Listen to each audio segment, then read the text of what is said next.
The first time it happened, I was 25. The second time, 26. The third time, 27. It happened a lot that year. It's never come as many times as it did that year, but it comes at least once every year. No matter my age, it's always the same. I always know when it's coming. Now, like an aura before a seizure. The same fluctuations in electricity. The same low thrumming. The same overwhelming vibration. Feeding first into my feet, then rippling through my entire body as I edge closer to the craft. And then, there's those same piercing red lights. By the time the last light flashes on, there's 8 in total. I can't see much else on the body of the craft, other than those 8 lights. The first time it happened, I remember thinking it was like 4 giant creatures watching me in the darkness of the night, stalking their prey, or one enormous one, seeing me while unseen to me.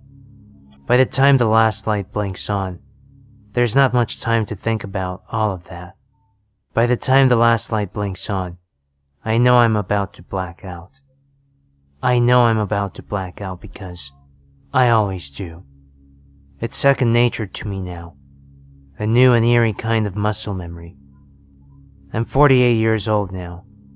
I have been taken 67 times. If it sounds unbelievable to you, I guess I understand. It's difficult for people to believe when they haven't experienced it, to comprehend reality beyond their own immediate experience. I've lost a lot of people to my unbelievable predicament over the years. Friends, family, significant others. I've lost a lot of joy, a lot of my life to this. I've lost a lot, but I've learned a lot too. Mostly, not to talk to people about it. The only people I talk to about the abductions anymore are the researchers, the ufologists. They're the only ones who believe me. The others either think it's a weird quirk and pretend to hear me out, or they try to 5150 me. I've been in so many involuntary psychiatric homes that they should dedicate a damn wing in that hospital to me. I've certainly earned it. It was particularly bad that one year, when I was 27. There were a lot of revolving door psychiatric stays for me that year. The doctor said that the year was significant. No shit, doc, because they'd expect to see an onset of schizophrenia around that time. If it was gonna come, it'd come now, they clarified. Damn it. So, I'm crazy after all, I thought, and I took the pills.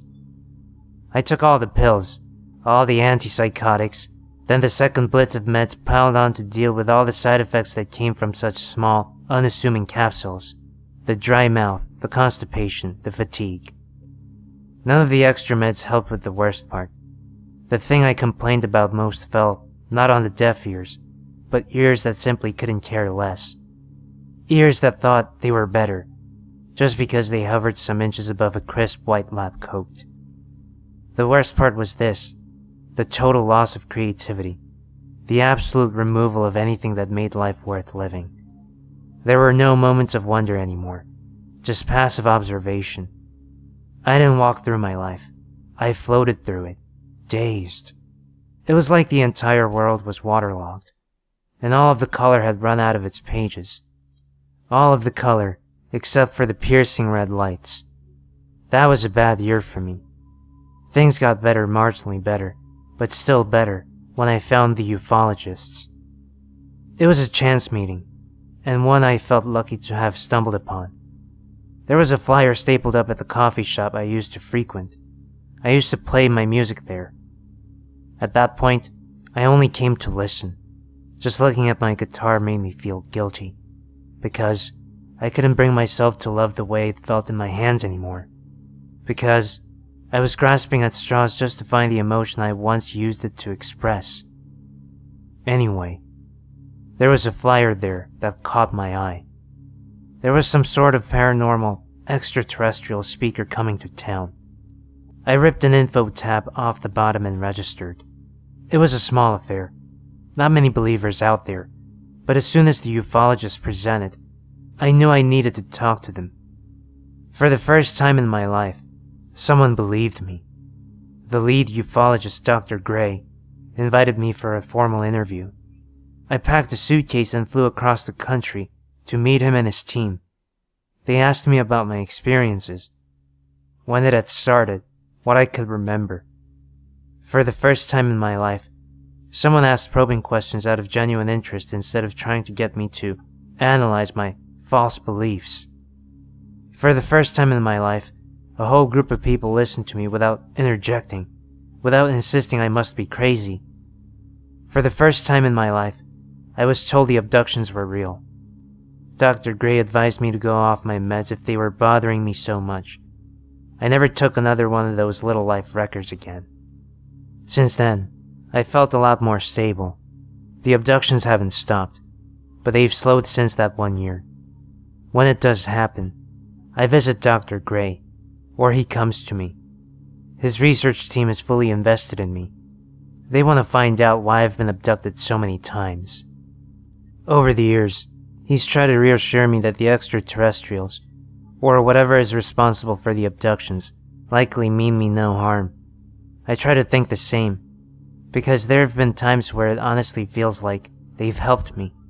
Times when I've been sick, so sick I should have been to the hospital, but was too scared to go. And I'm almost miraculously cured after an abduction, or the UFO keeps coming until I'm better. Either they mean me no harm, or they're keeping me alive for something. I try to think they mean me no harm, because I've lived to tell the tale so many times, 67 times to be exact. The 67th abduction happened at the start of this year. I knew it was coming as soon as the lights flickered out. I don't even try to fight it anymore. I walked outside, vibrations rumbling through my body, to find the first piercing red light already on. Lights 2 through 7, right on schedule. The 8th light flashed on, and I blacked out. I called Dr. Gray as soon as I found my way back to consciousness in my aching body, laid limp on my bed. It was almost an entire 24 hours later. He scheduled a red-eye flight to see me. I barely slept that night. Dr. Gray noted how tired I looked when I let him in the next morning. He put on a pot of coffee in the kitchen as I eased my bones into a chair at the table. We sat there in a comfortable silence as he found the mugs in the cabinet, pulled the cream from the fridge. He's been here so many times. I don't even have to tell him where to find stuff, nor do I have to tell him I'm absolutely useless to interview until I've had a cup of coffee. 2, if you really want me on my best behavior. He placed a steaming mug in front of me, then his own cup at the other seat. He's the only one who really ever sits there anymore. If it weren't for Dr. Gray, I probably would have junked it years ago. We sat quietly until I finished my first mug. Dr. Gray refilled it before he clicked on his tape recorder and began the questions. Dr. Gray with subject 11, January 4th, 2021, 9 a.m. I smirked, always so official on tape, when our relationship had grown friendly over the years. Tell me about the abduction. I relayed much of what I've already told you here. The electricity, the vibration, the sounds, the lights, the blackout. Sometimes, I vaguely remember what happens once I'm actually aboard the craft, but it feels more like a dream than reality. It's less of an out-of-body experience as much as it is a what even is my body experience. What I do remember feels so much like it's ripped straight out of a Hollywood that it makes it unbelievable to skeptics. I'm lying down, my back on a cold, metal surface. My vision is blurry, and I am blinded by a bright, overhead light. Even when I do wake up on the craft, I know to squint my eyes closed now. Even with my eyes closed, I feel the poking and prodding. My skin is pricked. There are needles. Things are drawn from or injected into my body. More likely drawn, because Dr. Gray has never found foreign substances in my body after he runs labs on me. He does, however, find prick marks in the physical examinations. Did you wake up this time?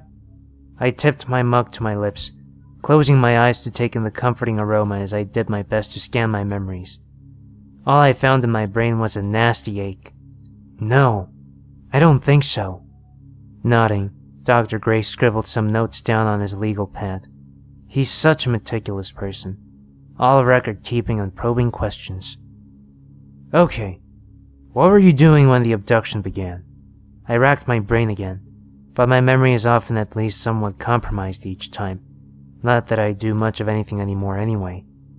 I think I was heating up a TV dinner. I just put a movie on, and Dr. Gray cut me off. Any nausea this time? I shook my head. No. Good. I opened my mouth to continue, but Dr. Gray cut me off again. Have you been experiencing any erectile dysfunction? Blinking, I stared through him, sure that my exhausted mind was playing tricks on me. Dr. Gray grinned, breathing a shy laugh. I'm sorry, Dave. I don't mean to be crass. I've just been talking with some other subjects recently, and that appears to be a common experience following abductions. I figured I'd ask, since you've had so many. I busted out laughing. Well, shit, I hope not. I hope not too, he replied, his broad smile splitting his face. Please, continue. There wasn't much to say other than the headache. I felt fine. Really, I was just tired. I disrobed for the physical exam. Then Dr. Gray ran some tests on me. He released me with a clean bill of health. Generally, this is how it always goes. How it's always been. For the past couple decades, it was such a standard abduction, and standard visit following, that the whole thing fell right into place with the rest of them. It's eerie how comfortable the whole thing has become for me. Something happened last night that threw my entire understanding of the abductions into question. I was nestled into my spot on the couch, the spot that's gradually worn away around my body, so that I sink right in. It's as unique to me as a fingerprint. I had my laptop perched on my knees, just aimlessly scrolling the internet. I came across a news headline about a new medication that intrigued me. Not for any particular reason. I was just bored. I clicked on it, half reading it until I noticed an oddly familiar quote. When asked if he'd experienced erectile dysfunction as a side effect of the medication, one particular exclaimed, Well, shit, I hope not. I just sat there, half absorbed by my couch, staring at the screen. I tried to rationalize it away, thinking it must be a common thing for men to say when asked about the functional status of their dick. I found the author of the study, not Dr. Gray, thank God, and plugged his name and the title of the original study into my search engine. It came behind a paywall. To my surprise, there were dozens of articles authored by the same guy in the same journal. I figured it was a worthwhile purchase, if only to give me something to do for a while. I had a couple $100 burning a hole in my pocket anyway. A gift from Dr. Gray for my time.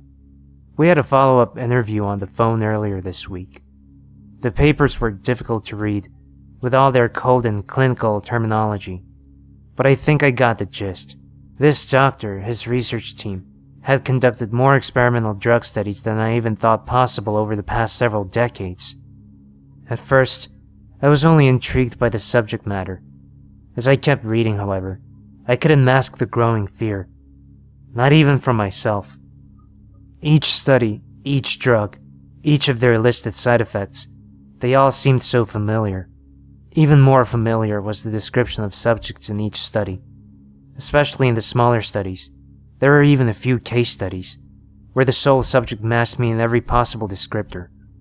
Even worse was the fact that this person was constantly referred to, throughout paper after paper after paper, as Subject 11.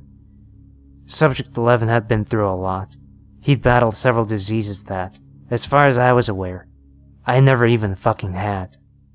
A 27-year-old Subject 11, presented with antibiotic-resistant syphilis, onset 2 years previous. The year of my first abduction. It took years to resolve the infection. A 47-year-old Subject 11 was one of the first test subjects for a new vaccine. Weeks later, he was exposed to the targeted virus. The timeline checked out with my abductions last year. Subject 11 was poked and prodded and experimented on, while I was always released with a clean bill of health. I haven't slept yet. I stayed up all night, reading my secret medical history.